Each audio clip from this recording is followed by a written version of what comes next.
মৌমিতা সুস্বাদু চ্যানেলে আপনাদের সবাইকে স্বাগত। আজ বানাচ্ছি টমেটোর মিষ্টি চাটনি।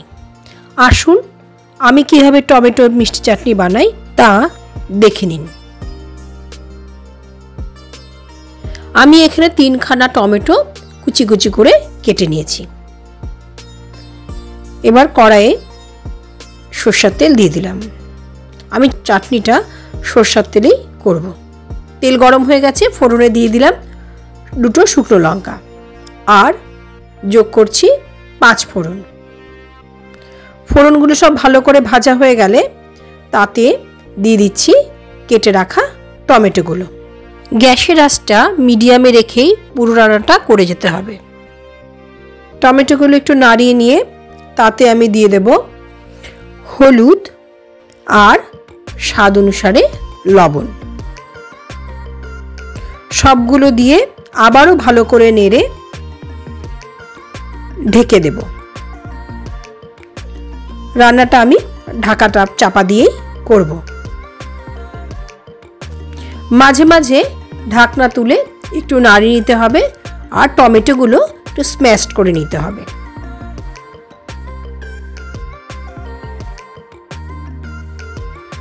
এবার আবার ঢাকা দিয়ে রান্নাটা করে নেব। টমেটোগুলো পুরো গলে গেছে। এবার আমি দিয়ে দিচ্ছি চিনি। আমি যেরকম মিষ্টি খাই তাতে একটা টমেটোর জন্য 3 চা চামচ চিনি ইউজ করছি।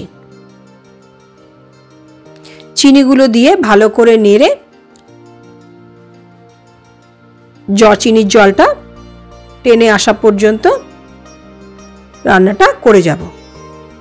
তার মধ্যে যোগ করে দিচ্ছি কাজু, কিশমিশ আর বীজ ফেলে দেওয়া খেজুর। আমি এখানে গোটা খেজুর দিইনি, খেজুরের মাঝখান থেকে বীজগুলো ফেলে টুকরো করে দিয়েছি। চিনির জলটা শুকিয়ে ঘন না হওয়া পর্যন্ত রান্নাটা করে যেতে হবে। চিনির জল অনেকটা শুকিয়ে এসছে। এইবার গ্যাসের আঁচটা বন্ধ করে দিলাম। বন্ধ করে চাটনিটা নামিয়ে নিচ্ছি। তৈরি হয়ে গেল টমেটোর মিষ্টি চাটনি। খাবার শেষ পাতে পরিবেশন করুন টমেটোর সুস্বাদু মিষ্টি চাটনি। আমার ভিডিওটি ভালো লাগলে লাইক, শেয়ার এবং সাবস্ক্রাইব করতে ভুলবেন না।